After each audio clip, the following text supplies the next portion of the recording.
അവസാന പന്തിൽ തകർപ്പൻ ബൗണ്ടറി നേടി ന്യൂസിലൻഡിനെതിരെയുള്ള ആദ്യ T20യിൽ ഓസ്ട്രേലിയയ്ക്ക് 6 വിക്കറ്റിൻ്റെ ഉജ്ജ്വല വിജയം.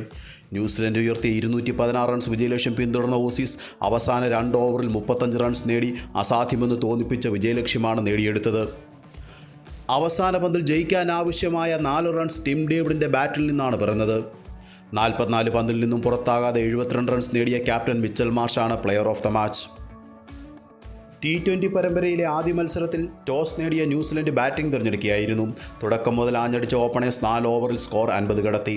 6-ാം ഓവറിൽ ഫിന്നലൻ പുറത്താവുമ്പോൾ കിവി സ്കോർ 61-ലെത്തിയിരുന്നു. തുടർന്ന് ഒത്തുചേർന്ന കോൺവേ രജിൻ രവീന്ദ്ര കൂട്ടുകെട്ട് 2-ാം വിക്കറ്റിൽ തകർത്തടിച്ചപ്പോൾ കിവി സ്കോർ അതിവേഗം മുമ്പോട്ട് പോയി. ഒടുവിൽ 16-ാം ഓവറിൽ കമിൻസ് രജിൻ രവീന്ദ്രയെ പുറത്താക്കി.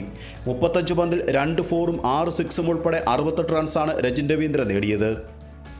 അടുത്ത പന്തിൽ മിച്ചൽ മാർഷ് കോൺവേയെ കൂടി പുറത്താക്കിയതോടെ കിവീസിൻ്റെ റൺ വേഗം കുറഞ്ഞു. 46 പന്തിൽ 5 4-ഉം 2 6-ഉം ഉൾപ്പെടെ 63 റൺസാണ് കോൺവേ നേടിയത്. 16 ഓവർ കഴിയുമ്പോൾ 172-4 എന്ന നിലയിൽ നിന്നും നിശ്ചിത 20 ഓവർ അവസാനിക്കുമ്പോൾ 215-3 എന്ന സ്കോറിലെത്താനേ ന്യൂസിലൻഡിന് കഴിഞ്ഞുള്ളൂ. അവസാന 4 ഓവറിൽ 41 റൺസ് മാത്രമാണ് കിവീസ് നേടിയത്. മറുപടി ബാറ്റിംഗ് ആരംഭിച്ച ഓസീസിന് 4-ാം ഓവറിൽ ഓപ്പണർ ഹെഡിനെ നഷ്ടമായി. 15 പന്തിൽ 3 4-ഉം 1 6-ഉം ഉൾപ്പെടെ 24 റൺസ് ഹെഡ് നേടിയിരുന്നു. 7-ാം ഓവറിൽ മറ്റൊരു ഓപ്പണർ വാർണറെയും നഷ്ടമാകുമ്പോൾ 69 റൺസ് ഓസ്ട്രേലിയ സ്കോർ ബോർഡിൽ ചേർത്തിരുന്നു. 20 പന്തിൽ 1 4-ഉം 3 6-ഉം ഉൾപ്പെടെ 32 റൺസായിരുന്നു വാർണർ നേടിയത്. പിന്നീട് മിച്ചൽ മാർഷ് മാക്സ്വെൽ കൂട്ടുകെട്ട് അതിവേഗം റൺസ് കണ്ടെത്തി സ്കോർ 100 കടത്തി. 11-ാം ഓവറിൽ മാക്സ്വെലിനെ സുന്ദരമായ പന്തിൽ ഫെർഗുസിൻ ബൗൾഡ് ചെയ്തു. 11 പന്തിൽ 2 4-ഉം 2 6-ഉം ഉൾപ്പെടെ 25 റൺസായിരുന്നു മാക്സ്വെലിൻ്റെ സംഭാവന. ഒരറ്റത്ത് തകർത്തടിച്ച് മുന്നേറിയ മാർഷ് 29 പന്തിൽ നിന്നും 50 പൂർത്തിയാക്കി. 17-ാം ഓവറിൽ ജോഷ് ഇംഗ്ലീഷ് കൂടി പുറത്തായതോടെ കിവീസ് വിജയം പ്രതീക്ഷിച്ചു തുടങ്ങി. 18-ാം ഓവറിൽ 8 റൺസ് മാത്രം പിറന്നതോടെ അവസാന 2 ഓവറിൽ ഓസീസിന് ജയിക്കാൻ 35 റൺസ് ആവശ്യമായിരുന്നു.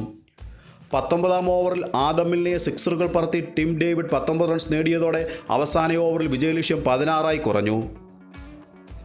സൗത്തിയുടെ 20-ാം ഓവർ ആദ്യ 3 പന്തുകളിൽ 3 സിംഗിൾ ഉൾപ്പെടെ 3 റൺസ് മാത്രമായിരുന്നു ഓസീസ് നേടിയത്. വിജയം 3 പന്തിൽ 12 റൺസ്. 4-ാം പന്തിൽ ടിമ്മിൻ്റെ സിക്സർ, 2 പന്തിൽ 6 റൺസ് കൂടി വിജയിക്കാൻ. 5-ാം പന്തിൽ 2 റൺസ്. അവസാന പന്തിൽ ജയിക്കാൻ ആവശ്യമായ 4 റൺസ് സുന്ദരമായ ഗ്യാപ്പിലൂടെ അടിച്ച് ടിം ഡേവിഡ് ഓസീസിന് അവിസ്മരണീയമായ വിജയം നേടിക്കൊടുത്തു. Glenn ഫിലിപ്സിൻ്റെ ഡൈവിങ്ങിനും boundary തടയാനായില്ല. ഫെബ്രുവരി 23-നാണ് 3 T20 മത്സര പരമ്പരയിലെ 2-ാമത് മത്സരം നടക്കുന്നത്. മറ്റൊരു വീഡിയോയുമായി വീണ്ടും കാണാം. നന്ദി.